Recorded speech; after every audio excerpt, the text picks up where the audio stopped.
hurried down the steep stairs. In the cellar, 2 men from Hauser's division emerged from the dark as he passed. He nodded briefly in greeting, and the 3 of them continued along the corridor, which had a row of cells on either side. The cells were now used for storage, except for the one at the end, which belonged to Hauser's department, Division Z. Only a select few knew about this room and what it contained. Not even Comrade Erich Mielke, head of the Stasi, nor Comrade Erich Honecker knew of its existence. They were merely informed of the results that it produced. Occasionally, that is. Hauser retrieved the bunch of keys from his pocket and unlocked the cell. Leaning hard on the steel door, he pushed it open. The rusty hinges squealed in protest. A naked bulb hung from the ceiling, casting a pale yellow glow onto the damp walls. The room had neither windows nor other forms of ventilation. Back in the day, they kept about 20 prisoners in this cell at a time, but now it contained nothing but a large black metal container that was placed in the middle of the room. The container was made out of 4 ship's doors encased in metal, including the frames, which were welded together. Hauser himself had commissioned a man, hand-picked from the shipyard in Rostock, to fabricate what in DZ was known as the chamber, here, on location. The top door, which served as the lid, had a porthole. In the dim light, it appeared to be staring at Hauser as a dull and dreary eye. A thick rubber hose, fixed to a tap mounted on the nearest wall, was attached to the right side. The connection was not watertight, and a large puddle of water had gathered on the floor just below it.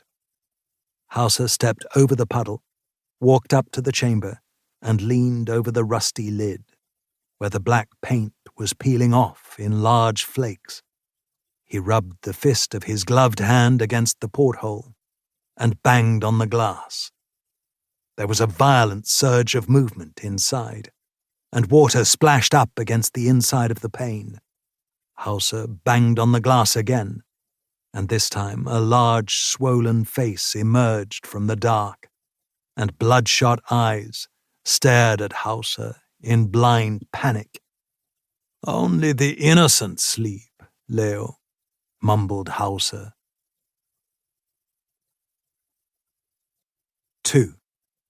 Christianshavn, 12th September 2013. Mogens poured the remains of his porridge into the kitchen sink, turned on the cold water tap. Using the brush to mash the lumps, he watched the flakes dissolve and disappear down the drain. He glanced at his watch. 10 minutes to 7. Next door, the neighbor's little boy was sobbing.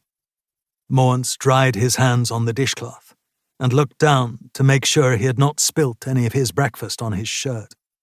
Satisfied, he yanked open the fridge door and started emptying the contents into a plastic rubbish bag. Then he went out onto the landing to toss the rubbish into the chute. Once he was back inside, he went to the bathroom to put his toothbrush and half a tube of toothpaste into the toiletry bag that he had packed the night before. The bare essentials. He caught a glance of his reflection in the mirror. His hair was thinning. He brushed a few erratic wisps off his forehead, removed his thick glasses, rubbed his tired eyes.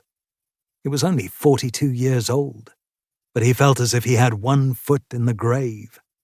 Chubby jowls and a sallow complexion revealed his unhealthy lifestyle. Too much fast food and a complete lack of exercise. And he was at least 20 kilograms overweight. The suit he was wearing today was much too big, making his bulk even larger in the unflattering light. But starting today, things would be different. He'd quit eating junk food and get some exercise.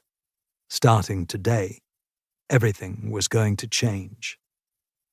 Spinning on his heel, he went into the bedroom, where his suitcase lay open on the bed. He stuffed his toiletry bag into a gap between his clothing and the plastic bag with the blonde wig and dark glasses he had bought at a second-hand store in Christianshavn.